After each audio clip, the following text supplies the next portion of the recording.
तर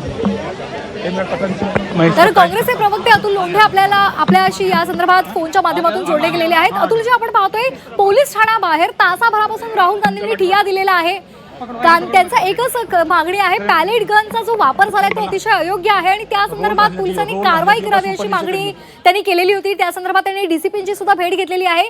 पण त्या संदर्भात त्यांना आता उत्तर काय मिळाले हे आपल्यापर्यंत पोहोचलेलं नाहीये. पण त्यांनी पोलीस स्टेशनच्या बाहेरच ठिय्या मांडलेला आहे. या देशामध्ये तुम्ही कोर्टामध्ये मान्य केलं की पॅलेट गन चालली, पण तुम्ही एफआयआर दाखल करून घ्यायला तयार नाही आहे. म्हणजे याचा अर्थ सरळ सरळ हा आहे की तुम्हाला कुठल्याही पद्धतीची कारवाई करायची नाही आहे. म्हणजे तुम्ही सांगतात की मैंने बच्चों को माफ कर दिया, पण मग नंतर मुलांच्या घरी पोलीस पाठवायची, त्यांना हरॅस करायचं, 15 वर्षाच्या मुलीला मेंटल ट्रॉमामधून घालवायचं आणि तिला माफी मागायला लावायची.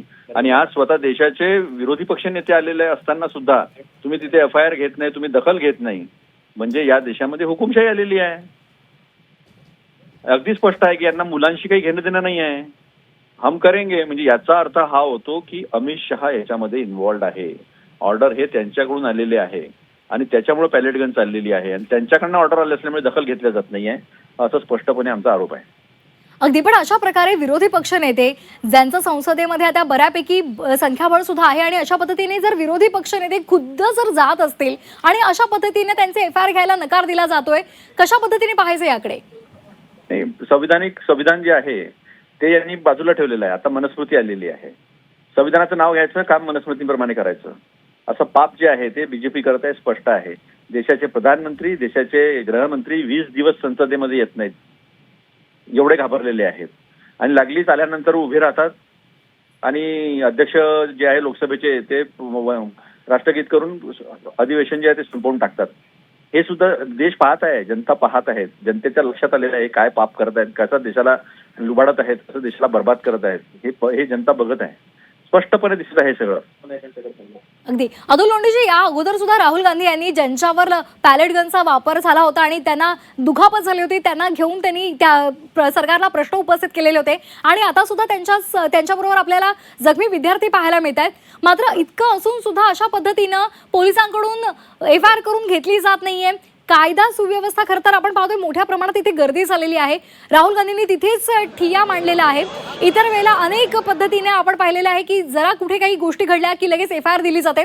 मात्र अशा पद्धतीने विरोधकांचा आवाज दाबण्याचा प्रयत्न हा सातत्यानं केला जातोय. अहो, आम्ही कुठलाही आरोप केला तर आमच्यावर केसेस टाकल्या जातात. देशभरामध्ये केसेस टाकल्या जातात.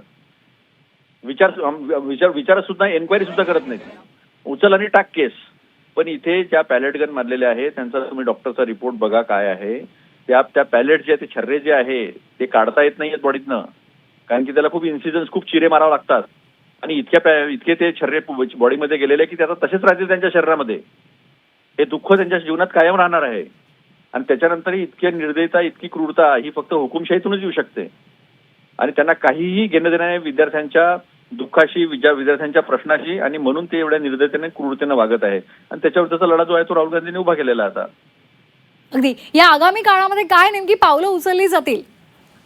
संसदेमध्ये येत नाहीत, उत्तरं देत नाहीत, विद्यार्थ्यांना फेस करत नाहीत, विद्यार्थ्यांच्या विरोधात सगळं काम करतात. त्यामुळे आता इथे सगळा लढा जो आहे तो आता रस्त्यावरच होणार आक्रमकपणे. म्हणजे काँग्रेस रस्त्यावर उतरणार या संदर्भात? 100% उतरलीच नाही. अजून काय राहिलं आता? आमचे सर्वोच्च नेते राहुल गांधी स्वतः तिथे आहेत. आता आम्ही पुण्यामध्ये MMRDA आणि या कॉर्पोरेशनच्या परीक्षा याच्यामधल्या गडबडी झाल्या, तिथे आम्ही बाहेर बसलो आहे, कॉर्पोरेशन ऑफिसच्या बाहेर. अगदी, म्हणजे दिल्लीपासून अगदी राज्यातल्या गल्लीपर्यंत सातत्यानं काँग्रेसला कुठेतरी दाबण्याचा प्रकार होतोय. काँग्रेसला कुठलेही मुद्दे समाजासमोर आणू नयेत यासाठी कुठेतरी प्रतिबंध केला जातोय.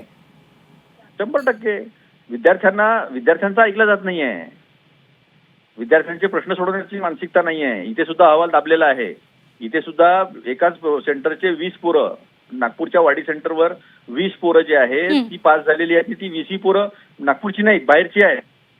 मोठ्या मोठ्या अधिकाऱ्यांची, मोठ्या मोठ्या पदाधिकाऱ्यांची आहेत आणि ज्यांना इतर परीक्षांमध्ये 5, 7 आणि 10 मार्क भेटलेले आहेत त्यांना मात्र या परीक्षेमध्ये 200 पैकी 198 पैकी मार्क भेटलेले आहेत. एवढा मोठा गडबड घोटाळा केला सुद्धा बेशरम सारखे त्याच्यावर ती परीक्षा रद्द करत नाहीत आणि सायबर सेलकडे गेलं पाहिजे. व्हॉट्सअपवर पेपर आला होता. सायबर सेलकडे ते प्रकरण देण्याच्या ऐवजी महानगरपालिका ज्यांच्याकडे सायबर सेल नसतो एन्क्वायरीसाठी ते आम्ही स्वतः करू असं म्हणतात. म्हणजे सरळ सरळ गुन्हा करायचा, नंतर तो दडपायचा, लपवायचा, अशा पद्धतीचे पाप सुरू आहे. सगळे नक्कीच. आदिवासी विद्यार्थी आज सगळ्या महाराष्ट्रामध्ये आंदोलनाला बसलेले आहे. सगळीकडेच लोक रस्त्यावर आलेले आहेत. नक्कीच धन्यवाद. काँग्रेसचे नेते अतुल लोंढे आपल्यासोबत फोनच्या माध्यमातून जोडले गेलेले आहेत आणि त्यांनी या संदर्भात सातत्यानं काँग्रेसचा म्हणजेच विरोधी पक्षांचा आवाज दाबण्याचा प्रयत्न होतोय असा आरोप केलेला आहे.